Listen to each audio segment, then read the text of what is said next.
মই ডেকাৰে ছোৱালী আহোমৰ বোৱাৰী মোৰ মাৰ ঘৰ নামনিত আমাৰ এওঁৰ ঘৰ উজনিত। হেল্ল' নমস্কাৰ, মই হীৰামণি আপোনালোক সকলোকে মোৰ অকণমানি ইউটিউব তথা ফেচবুক পেজলৈ স্বাগতম জনাইছোঁ।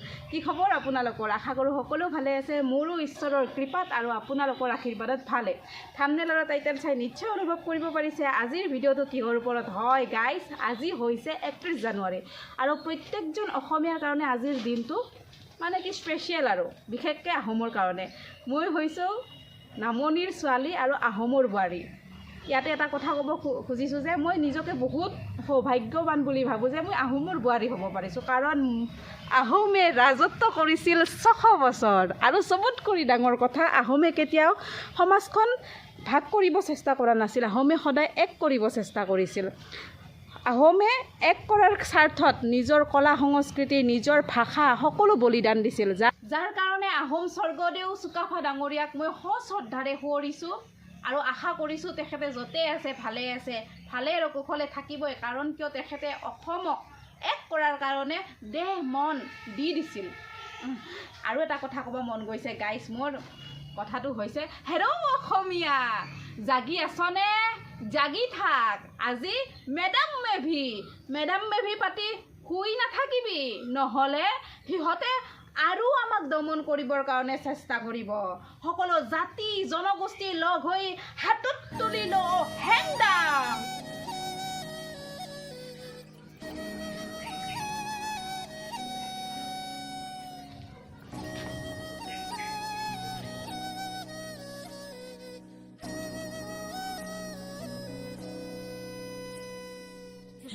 जिनसे हितदायनी राउजन पिनौदायनी जिनसे रंग रोए रामायण जिनसे रंग रोए रामायण राउ सिंह बंखम फी मकन मकन राउ सिंह बंखम फी मकन मकन जिनसे हितदायनी राउजन पिनौदायनी।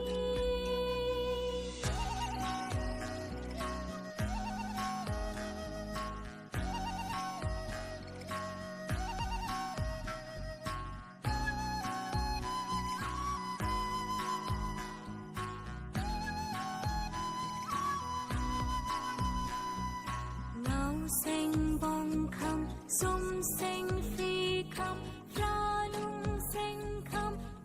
আৰু এইফালে গাইজ মই কলপাত আনিলোঁ, মানে ভাবিছোঁ অলপমান আপোনাৰ আগবঢ়াম বুলি, কিবা এটা কি ক'ম কি নক'ম তেনেকুৱা লাগিছে। আপোনালোকে ক্ষমা কৰি দিব দিয়ক যদি কিবা নক'বলগীয়া কওঁ। আৰু এইফালে গাইজ মই এয়া দালি বনাইছোঁ আৰু এয়া ভাজি বনাইছোঁ।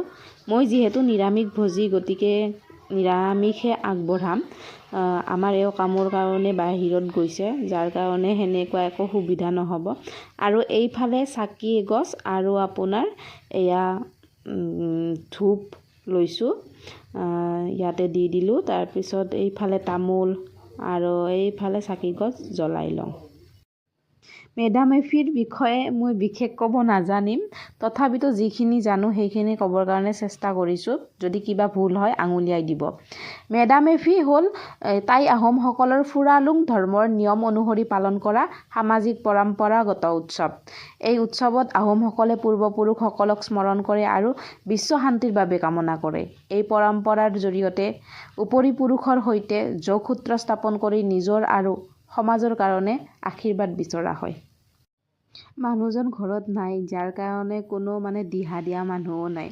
যিহেতু আমি বৰপেটা ৰোডত থাকোঁ, বৰপেটা ৰোডত একমাত্ৰ আমি অকলে আহোম নেকি, অকলে আহোম হ'ব। তো ভুল হোৱাটো বাঞ্ছনীয়, বাৰে বাৰে ভুলৰ কথা কৈছোঁ, বেছিকৈ ক'লে আৰু ভুলো হৈ যায়। তথাপিতো মনত বহুত আগ্ৰহ আৰু হেঁপাৰে দিছোঁ। এয়া আপোনাৰ ভাত আৰু দালি আৰু আপোনাৰ ভাজি, এয়া অলপমান আগবঢ়ালোঁ পূৰ্বপুৰুষসকলক স্মৰণ কৰি। আশা কৰোঁ তেখেতসকলে গ্ৰহণ কৰিব।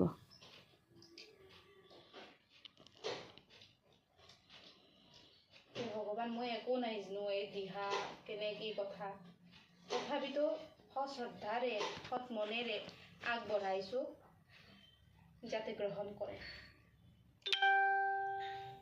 এয়া আমাৰ পূৰ্বপুৰুষক স্মৰণ কৰি চাকি এগছ আৰু ধূপ লগতে অলপমান খাদ্য দিছোঁ।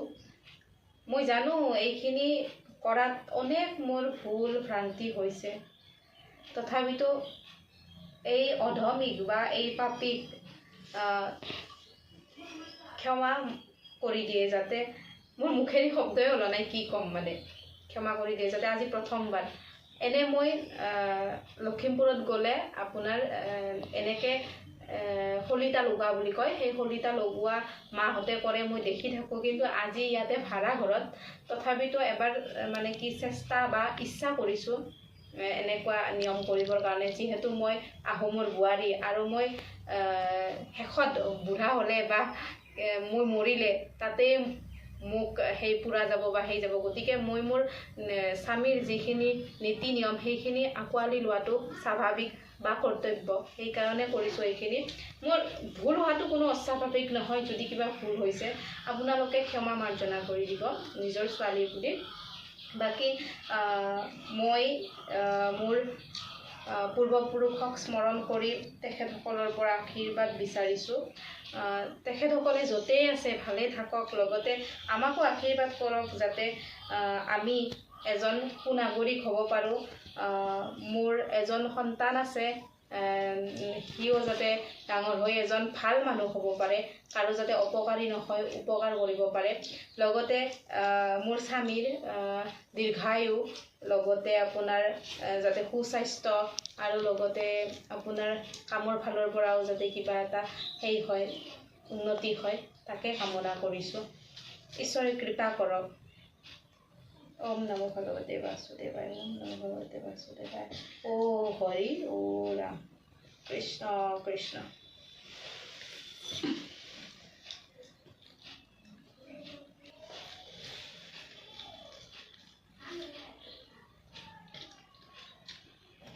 তো গাইজ, আজিৰ ভিডিঅ'টো ইমানখিনিয়ে। যদি ভিডিঅ'টো চাই ভাল পাইছে প্লিজ চেনেলটো ছাবস্ক্ৰাইব কৰি দিব। আজিলৈ আহিছোঁ, সৰ্বে ভৱন্তু সুখী নহওক। আৰু এটা কথা, মোৰ ভিডিঅ'খিনি কৰোঁতে কিবা ভুল হোৱাটো কোনো অস্বাভাৱিক নহয়। মোৰ নিচিনা ছোৱালী বা মোৰ নিচিনা বোৱাৰী এজনীৰ ভুল হোৱাটো স্বাভাৱিক। যদি কিবা ভুল হৈছে প্লিজ নিজৰ ছোৱালী বা নিজৰ বোৱাৰী বুলি ক্ষমা কৰি দিব। আজিলৈ আহিছোঁ, নমস্কাৰ। জয় আই অসম।